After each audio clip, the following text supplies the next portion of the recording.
अपने एम्प्लॉय को महाराज वो हर दिवाली पर गाड़ियां इत्यादि सब भेंट करते हैं, बड़ा नाम है उनका इकलौता बेटा था, विदेश से पढ़ करके आया। देखो तब किसे कहते हैं बच्चों को कैसी शिक्षा देनी चाहिए। जब वो बच्चा एमबीए करके आया और जब लौटकर घर आया तो पिता ने कहा देखो डिग्री मुझे दो और तुम्हारा जो वोटर आईडी कार्ड है ये भी मुझे दो। तुम कौन हो क्या हो ये किसी को नहीं बताना है, क्या तुमने पढ़ा है क्या नहीं पढ़ा है ये भी नहीं बताना है, ये सारी चीजें मुझे दो और मैं तुम्हारा टिकट करा रहा हूँ दक्षिण भारत में, जाओ 2 महीना पैसा कमा के लेकर आओ, बिना मेरा नाम बताए, बिना अपनी पहचान बताए, बिना डिग्री के। आपको विश्वास नहीं होगा, इकलौता बेटा था और उसको भेज दिया।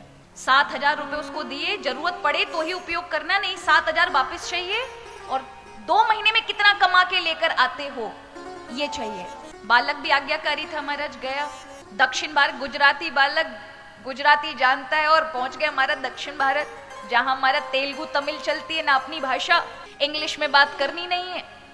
पिता ने सारी चीजें बताई, अगर तुमने कुछ भी चीजों का उपयोग किया तो अच्छा नहीं। बालक भी आज्ञाकारी गया, सबसे मारे पहले तो बड़े बड़े होटल में ही गया, लेकिन किसी ने, क्योंकि डिग्री है नहीं, नाम बताना नहीं है, कुछ है नहीं आधार, किसी ने नहीं उसे जॉब दी, नौकरी नहीं दी। 2-3 दिन हो गए, अब तो भूख से पीड़ित था, 7,000 में से अपने पैसा खर्च करके पेट भरा, लेकिन उसे था कि पिता को 7,000 वापस करने ये कहा है और पैसा कमा के देने।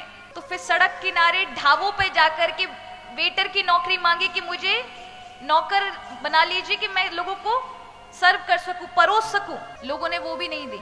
तब किसी एक ढाबे पर महाराज चौथे दिन उसे बर्तन मांजने की नौकरी मिली। 8x8 के कमरे में 8-8 लोगों के साथ उसे सोना पड़ा, जो इतने ऐसो आराम में रहने वाला बालक। सुबह सुबह उठ करके 10 गालियां खा के, लोगों का सुन के, किस प्रकार से उसने महाराज वो 2 महीने व्यतीत किए, एकदम काला पड़ गया, क्योंकि नहाया भी नहीं कई दिनों से और काम में ही लोग लगाए रहते थे, उल्टा सीधा सुनाते, और इस तरह से 6,000 रुपए उसको प्राप्त हुए। 2 महीने बाद अपने पिता को फोन करता है, पिताजी मैंने 6,000 रुपए कमाए। पिता ने कहा उनको खर्च नहीं करना, जो 7,000 दिए उसी से टिकट बनवा के आओ। टिकट बना करके वो आता है, अहमदाबाद के स्टेशन पे जब उतरता है ना, तो पिता ढोल नगाड़े लेकर के और परिवार के साथ उसका वेलकम स्वागत करने के लिए खड़ा था। और जैसे ही उस बालक ने जनरल कोच से बाहर पैर रखा, कोई रिश्तेदार नहीं पहचान पाया, लेकिन पिता ने उस कालिक में छुपे हुए बेटे को पहचान लिया। दौड़कर उसकी वो दशा देख के पिता की आंखों में अश्रु आ गए, हृदय से लगा लिया। बेटा चरणों में पड़ गया, पिताजी ये 6,000 रुपए और ये 7,000 में से कुछ मेरे से खर्च हो गए थे। पिता ने कहा बेटा ये पैसों की बात नहीं है, इन पैसों को संभाल के रखना जो तुमने कमाए। तुम्हें पता चला पैसों की कीमत क्या है? तुम्हें पता चला कि व्यक्ति की पहचान यदि ना हो तो व्यक्तियों का व्यवहार कैसा होता है? तुम्हें पता चला लोगों के साथ अब तुम्हें कैसा व्यवहार करना है, जो तुम्हारे नीचे काम करने वाले लोग हैं? तुम्हें पता है अब समय की कीमत क्या है? रो पड़ा, पिताजी मुझे सब पता है, अब पता चल गया, इससे बड़ी शिक्षा और कुछ नहीं है। पिता ने तुरंत अपनी ऑफिस की चाबी दी, कहा अब तुम्हारा ऑफिस है, संभालो। ये होता है तब। सजी सजाई थाली देंगे तो क्या होगा? वो समझ नहीं पाएंगे।